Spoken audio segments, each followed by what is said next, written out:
kita mau tinggalkan calon yang banyak memberikan tantangan kepada kita ini atau tidak? Kita tinggalkan saja. Kita tidak melawan, tapi yang pasti kita tidak meninggalkan. Saat mulai ada deviasi dari prinsip dasar demokrasi, siapa yang mengaminkan dan siapa yang mengingatkan, siapa yang pegang teguh, siapa yang tidak.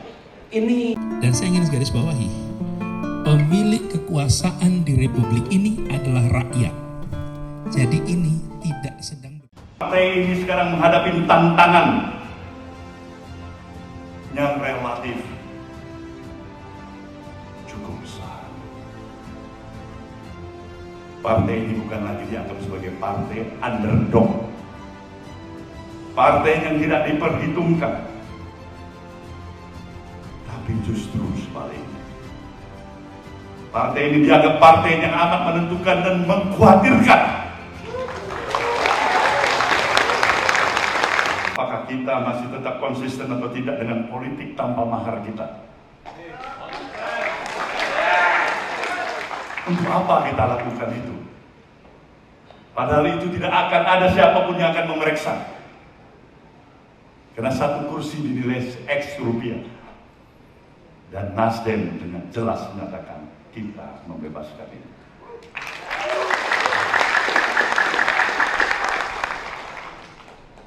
Ini adalah memang supporting niat yang kita sungguh-sungguh ingin amalkan. Maka saudara semuanya, di hadapan kita ada capres kita, Saudara Anies Baswedan.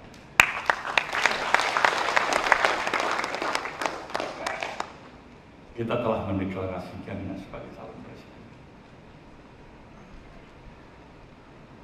Sejauh ini kita masih berjuang bersama, dan insya Allah akan tetap bersama.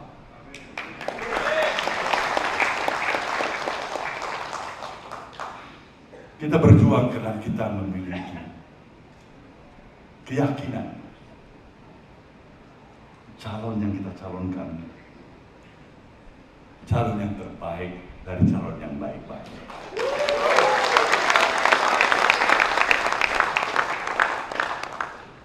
Tidak mungkin kita mencalonkan Bung Anies kalau kita tahu ini calon yang kurang baik dari calon yang baik. Tidak ada yang lebih bodoh dari Nasdem. Tetapi karena calon yang baik lebih baik daripada calon yang baik-baik, maka tantangannya juga semakin besar. Sekarang berpulang pada kita. Apakah kita mau tinggalkan calon yang banyak memberikan tantangan kepada kita ini atau tidak? Kita tinggalkan saja.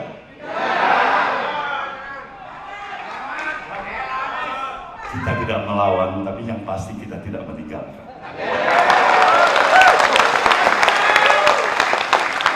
kita semua punya harapan yang luar biasa. Ini bukan sekedar menjadi program pemenangan. Kalau boleh, ini jadikan gerakan pemenangan untuk perubahan. Siang hari ini adalah siang yang luar biasa, karena kita semua berkumpul dalam semangat untuk menyongsong sebuah perjuangan yang penuh dengan kehormatan. Ada banyak yang memiliki calon legislatif, tapi hanya Partai Nasdem yang merasakan betul ini adalah sebuah perjuangan untuk perubahan. Nah, ini bukan sekedar mendapatkan kursi DPR, karena perjalanan perjuangan yang luar biasa. Dan kita semua tadi mendengar apa yang sudah disampaikan oleh Bapak Ketua Umum. Tantangan yang sedang dihadapi sekarang tidak kecil. Tantangan yang sedang dihadapi sekarang itu besar. Tapi memang Nasdem dari awal, dari ketika Manifesto Nasional Demokrat itu disusun penuh dengan idealisme. Bukan sekedar mendirikan sebuah ormas, bukan sekedar mendirikan sebuah partai, tapi ada misi untuk melakukan restorasi bagi Indonesia. Misi ini yang membedakan. Ketika situasi-situasi sulit itu terjadi, kami sering duduk berdua di atas. Dan dalam situasi yang penuh dengan tantangan itu, justru beliau menggariskan ini adalah sebuah ujian. Apakah kita bisa pegang idealisme atau kita kompromi dengan idealisme? Dan saya adalah orang yang akan terus menjaga idealisme, menjaga integritas, menjaga yang terlihat adalah sebuah karang yang kokoh yang dihantam ombak terus dan tetap bertahan. Padahal kalau mau gampang, ambil rute yang mudah, Surya Pabrik. Ambil rute yang mudah apa? Hari ini ikut saja dengan arus, ikut-ikutan saja dengan semua yang ada, dan mudah sekali. Tapi beliau sering mengatakan bahwa apa yang nanti akan kita tinggalkan kepada anak cucu kita nanti, kalau bukan sebuah catatan bahwa kita ikut menjaga nilai-nilai yang ada di Republik ini.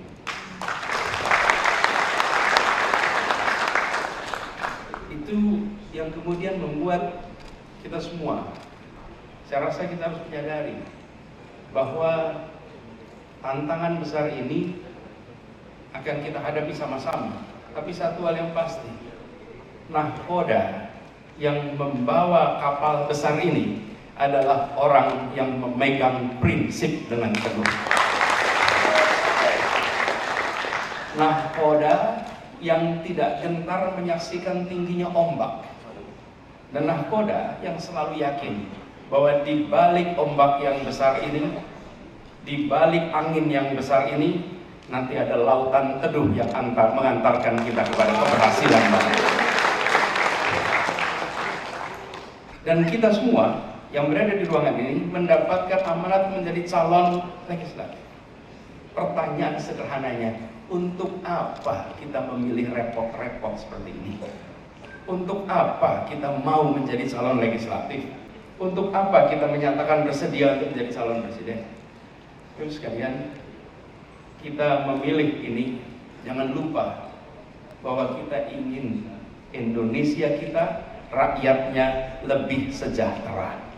Indonesia kita kondisinya lebih adil. Partai Nasdem memilih mengambil rute yang berbeda. Partai Nasdem memilih menjadi rute guardian of democracy, bukan menjadi stempel atas penyimpangan-penyimpangan. Dan ini bukan berbicara dengan media hari ini, bukan berbicara dengan media hari ini. Ini adalah sedang berbicara dengan sejarawan di masa depan. Ini bukan dengan cara. Hari ini bisa saja media menulis ABC, tapi besok nanti akan dicatat. Di tahun 2020, 21, 22, 23, di saat mulai ada deviasi dari prinsip dasar demokrasi, siapa yang mengaminkan dan siapa yang mengingatkan, siapa yang pegang teguh, siapa yang tidak. Ini idealisme besar yang harus kita jaga. Tapi sekalian, jangan pernah khawatir dengan apa yang ditulis hari ini ketika kita yakin tentang nilai yang kita pegang. Bung Karno memberikan sebuah pelajaran besar sekali. Kita ingat yang namanya Konferensi Asia Afrika. Konferensi Asia Afrika di Bandung.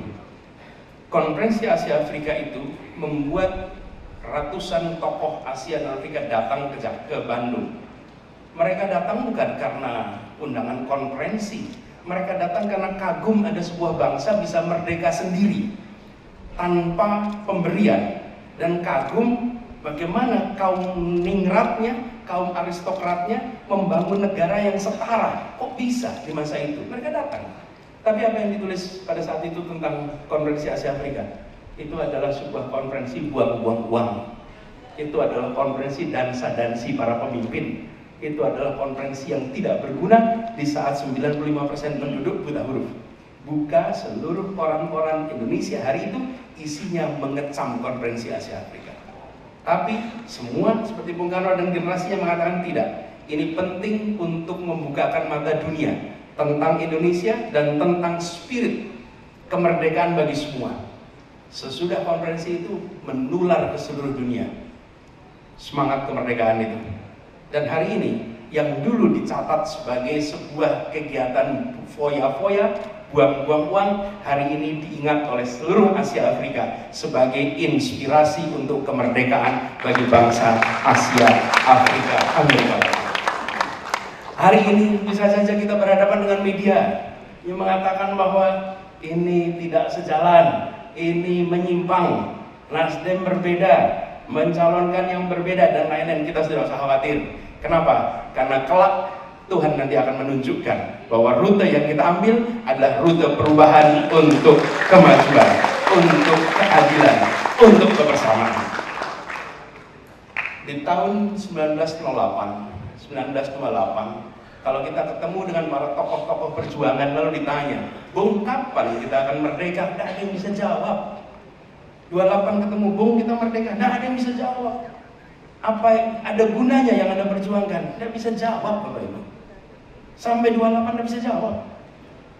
Tapi ketika kemudian perjuangan itu menghasilkan, semua menengok kembali dan mengatakan, untung ada orang-orang yang jumlahnya tak banyak, yang kukuh, yang teguh memegang idealisme, yang memegang prinsip, memegang nilai, sehingga kita merasakan kemerdekaan. Biarkan itu nanti kelak muncul. Untung bangsa ini ada partai seperti Nasdem, ada orang seperti Pak Surya Paloh, ada caleg-caleg seperti ini yang memegang nilai itu. Nanti hari ini kita tidak bisa jawab, dan kita belum tahu ketentuan Tuhan apa pada bulan Februari besok. Tapi kita yakin bahwa Tuhan tidak akan pernah mengkhianati ikhtiar dari makhluknya yang dijalankan dengan penuh keikhlasan. Insya Allah dibukakan pintu itu.